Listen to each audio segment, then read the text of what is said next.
इस फाइल में मार्केट के सारे करंट रेट्स हैं. When you have the time just go through it. Alright, great. अच्छा, आई थिंक आप थक गए होंगे. बस करें, कल देख लीजिएगा. Okay, let's go home. Asad कहाँ? पता नहीं, वो मैंने इरशाद साहब से पूछा था कि असद भाई को जरा कॉल करके पता कर ले, लेकिन वो कह रहे हैं कि फोन रिसीव नहीं किया. अच्छा, एनीवेज वो बैंक लोन के बारे में क्या सोचा आपने, क्योंकि उसके बगैर तो ऑफिस के मामलात नहीं चल सकेंगे. इतनी बार लोन ले. क्या मतलब? मतलब ये है कि पहली बात तो ये है कि 2-3 बैंकों से लोन लेना पड़ेगा, और लोन ले लिया तो उसको वापस कैसे करेंगे, असल मसला तो ये है. अच्छा, तो आपको क्या लगता है क्या करना चाहिए हमें? भाई इस सिचुएशन में ये कोई हल वाली बात नहीं है. बैंक से लोन ले लेना, थोड़े अरसे के लिए अपने बिजनेस को ठीक कर लेंगे, मगर ये पायदार काम नहीं है. मैं समझता हूँ कि हम सबको बैठ के इस पे डिस्कस करना होगा. असद को ढूंढो, उसको बुलाओ और इस पे हम बैठ के बात करें. मैं असद भाई को जरा फोन करके पता करता हूँ कि वो कहें. करो.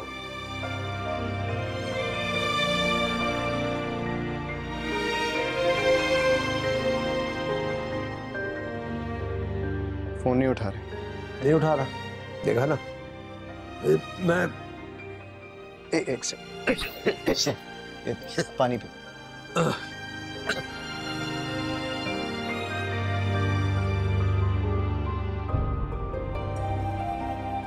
Let's go home. आप आ गई?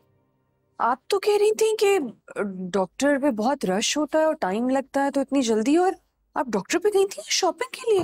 Let me explain. बहुत रश था, मैंने डॉक्टर को मैसेज किया तो मुझे फौरन अंदर ले लिया. फिर मैंने सोचा मुझे 1-2 चीजें लेनी थी, तुम्हारे लिए भी मैं कुछ लेकर आई हूँ. डॉक्टर ने क्या कहा? 1-2 टेस्ट दिए लिख के, और फिर वो करवा के I just mail it to him. Thank you बेटा. मगर वो जो आप सर्जरी का बता रही थी उसका क्या हुआ? नहीं, आई थिंक सर्जरी की जरूरत नहीं पड़ेगी. मुझे कुछ मेडिसिन दी हैं डॉक्टर ने. कह रहे थे अगर इससे फायदा होगा तो फिर सर्जरी की नौबत नहीं आएगी. Really? ये कितनी अच्छी खबर है. शुक्र है अल्लाह का. चलो तुम्हें देखो, तुम्हारे लिए कुछ लेकर आई. 1-2 जोड़े. आ जाओ, लेट्स गो इनसाइड. आ जाओ. डॉक्टर पे जाकर मुझे कलर इतना अच्छा लगा था ना, तुम्हें पता है ना. I just could not resist. अस्सलाम वालेकुम. अस्सलाम. एक मिनट, वेट अ मिनट. ये सारा टाइम आपने ऑफिस में स्पेंड किया है, मुझे तो बिलीव ही नहीं हो रहा है. मेरी बेटी को अच्छा लगा? ऑफ कोर्स अच्छा लगा. किस औलाद को नहीं अच्छा लगता कि उनके पेरेंट्स हेल्दी और एक्टिव हों. इतने प्यारे लग रहे हैं ना आज आप. ये तो है. लग रहे हैं वाकई में. अस्सलाम वालेकुम अंकल. बेटा सुनो, वो तुम्हारी नरगिस आंटी कहाँ?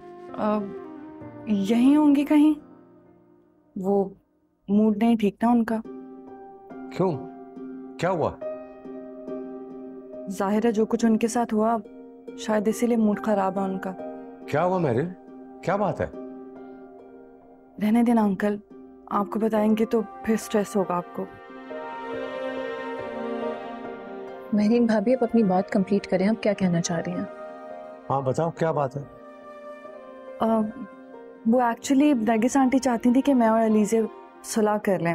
वो यही बात करने के लिए अलीज़े के पास गई थी, लेकिन वो तो आगे से इतनी बदतमीजी करके बोलती हुई चली गई. और उन्होंने तो ये भी कहा कि हम इस घर में नहीं रह रहे और इस घर में रहने वालों से हमारा कोई रिश्ता नहीं है. असद भी कंपनी में अपने शेयर्स ले लेंगे तो फिर हम अलग हो जाएंगे. और अलीज़े भाभी कहाँ हैं? पता नहीं, अपनी अम्मी के साथ ही गई हैं सुबह से. वैसे अंकल मुझे तो एक बात समझ नहीं आती, अगर वो सुलह करना ही नहीं चाहती हैं तो फिर मैं और जुहेब क्यों उनकी मिन्नतें करें? अगर वो चले जाएंगे इस घर से, वो सेपरेट होना चाहते हैं वो, तो फिर हमारे भी तो कुछ राइट्स हैं ना. हमारी भी सेल्फ रिस्पेक्ट है.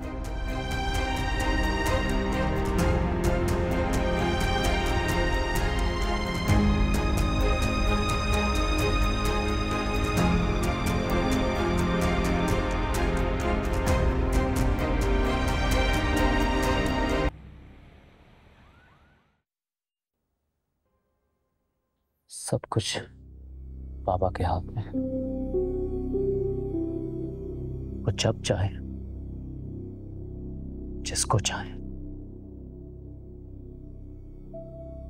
एक तरफ फेंक सकते।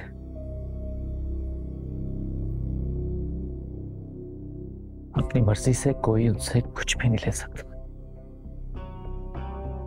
फिर वो चाहे उनकी सगी औलाद ही क्यों ना। मुझे तो पहले से अंदाजा था इस सब का कि पापा ने इसीलिए सब कुछ अपने होल्ड में रखा हुआ है। तुम दोनों की तो हैसियत उनकी कंपनी में मुलाजिम से ज्यादा नहीं है। चाहे जितनी मर्जी मेहनत कर लो, कुछ नहीं बदलने वाला। मैं उस ऑफिस की शक्ल नहीं देखना चाहता। जानती हो सबके सामने मेरे पापा ने मेरी कितनी इंसल्ट की। मगर असद, तुम इस तरह से रूठ कर तो नहीं बैठ सकते ना, कुछ तो करना पड़ेगा तुम्हें। तो क्या करूं? क्या करूं? जाकर पांव पकड़ लूं उनके? तुमने लॉयर से बात की है ना, कोई मशवरा तो दिया होगा उसने। हाँ, बताया उसने हल। दो ही हल है, या तो वालिद साहब की मेहनत समाजत की जाए या फिर कोर्ट। असद, तुम और जुहेब मिलकर पापा को प्रेशराइज कर सकते हो। क्या मतलब? मतलब ये कि तुम दोनों मिलकर पापा को थ्रेट कर सकते हो कि अगर उन्होंने तुम दोनों को अपनी कंपनी में शेयर्स नहीं दिए तो तुम ये घर छोड़कर चले जाओगे। मुझे पूरा यकीन है कि पापा ऐसा नहीं होने देंगे। जानते हो, पापा का हर फैसला आजकल नरगिस आंटी के मशवरे से हो। मगर असद, इस सब का कुछ तो हल निकालना पड़ेगा ना। तुम प्लीज जुहेब से बात करो। तुम्हें लगता है कि उस दिन के झगड़े के बाद वो मुझसे बात करना चाहे? असद, बात तो करनी पड़ेगी ना, और तुम दोनों को मिलकर पापा से बात करनी होगी, उनको प्रेशराइज करना पड़ेगा। और अगर तुम दोनों इकट्ठे बात करोगे तो पापा के पास भी कोई दूसरा ऑप्शन नहीं बचेगा। देखो असद, जरूरत के वक्त तो गधे को भी बाप बनाना पड़ता है ना। तुम्हें जुहेब से बात करके उसको बताना पड़ेगा कि इस तरह उसका भी कोई फायदा नहीं होगा, वो सिर्फ पापा की गुलामी करता रहेगा।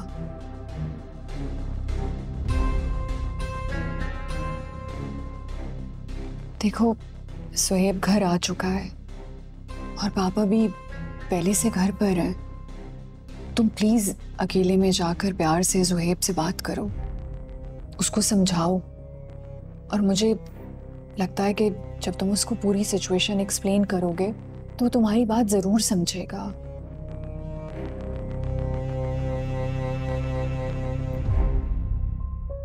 ठीक कह रही। जानती हो लीज़ा, कभी कभार मैं सोचता हूं कि अगर तुम मेरी जिंदगी में ना होती तो मैं क्या करता। अच्छा, तुम अब जाकर चेंज कर लो, फिर सुहेब से बात करना, ठीक है?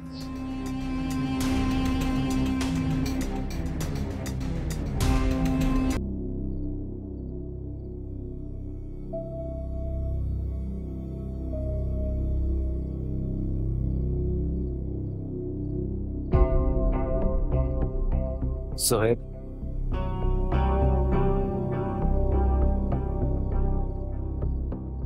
बात सुन।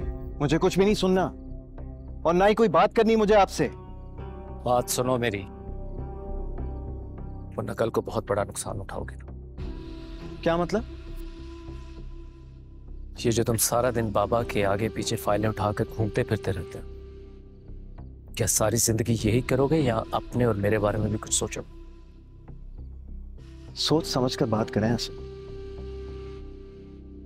सच हमेशा कड़वा होता है सर, लेकिन सच बात यही है कि ना तो हमारी इस घर में कोई औकात है और ना ही ऑफिस में। तुम अच्छी तरह जानते हो कि दिन रात एक करके मैंने और तुमने इस बिजनेस को दोबारा खड़ा किया, लेकिन आज मेरी और तुम्हारी हैसियत इस कंपनी में एक एम्प्लॉय से ज्यादा कुछ नहीं है। क्या हो गया आपको? किस तरह की बातें कर रहे हैं? तुम नहीं समझोगे। एक एम्प्लॉय भी हमसे ज्यादा वहां पर वक़्त रखता है। अरे कम से कम उसे अपनी सैलरी और बोनस तो मिलता है ना। क्या मैं और तुम एक पैसा भी उस कंपनी से विड्रॉ कर सकते हैं? हम इस कंपनी के मालिक हैं। शायद ये बात भूल रहे हैं आप। ऐसा तुम सोचते हो? मैं और तुम इस कंपनी में 1% के मालिक नहीं है। ये घर, ये गाड़ी, ये बंगला, ये सब कुछ बिजनेस, सब कुछ बाबा का है। किसी एक प्रॉपर्टी में मेरा और तुम्हारा नाम नहीं है।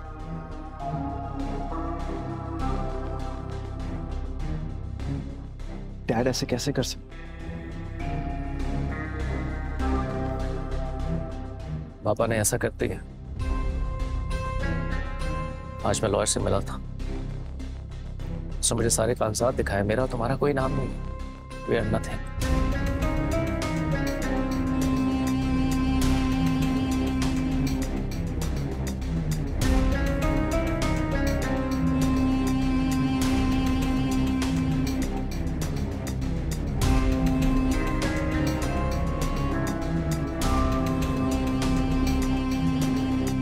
कैसी लगी आपको ये सेटिंग? अनबिलीवेबल, इतने थोड़े टाइम में तुमने इतना सब कुछ कर लिया। Thank you. जबरदस्त। और तुम्हारी प्लानिंग कामयाब रही है। शांजे को कोई अंदाजा नहीं है। बुला लेते हैं अब उसको। आ जाओ मेरी जान।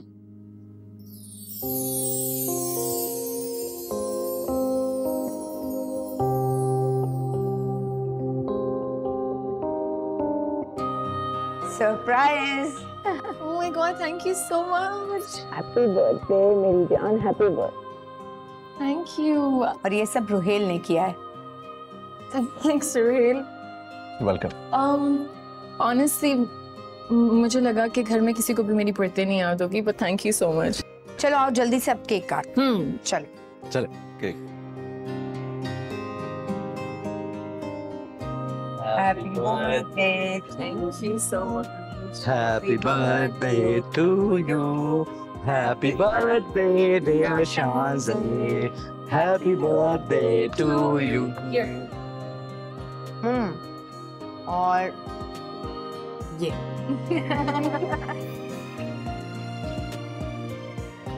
Thank you. Thank you so much, Mom. Honestly, मुझे तो लगा कि इस घर में किसी को भी मेरी बर्थडे नहीं याद होगी, but क्यों? माँ को अपनी बेटी की बर्थडे हमेशा याद रहती है और याद रहेगी। thanks. अरे इस सारी सरप्राइज के चक्कर में मैं एक और सरप्राइज तो भूल गई।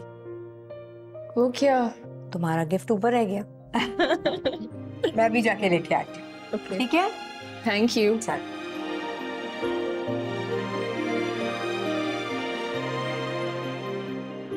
मुझे बहुत अच्छा लग रहा है कि वही पुरानी वाली शांजे फिर से वापस आ गई है, स्वीट लविंग। और अभी जिस तरह तुमने नरगिस आंटी को गले लगा के शुक्रिया अदा किया, वाकई बहुत अच्छा लगा।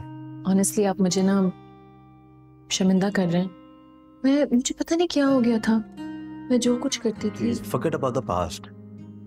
शायद जो कुछ हुआ वो ऐसे ही होना था। वो कहते हैं ना, जो चीजें हो जाएं उसे भूल जाना ही बेहतर है। Yeah, I guess. पता नहीं मैं क्यों इतनी नेगेटिव हो गई थी, स्पेशली मॉम के लिए। वो तो बेचारी इतनी नाइस हैं, लेकिन मैंने उनको इतना डिग्रेड किया, हर किसी की नजरों में उनको गिराया। ऑनेस्टली मैं बहुत गिल्टी हूँ। मैंने कहा ना, जो हुआ सो हुआ। ये सोचो कि मामू तुम्हारे इस रवैये से कितना खुश होंगे।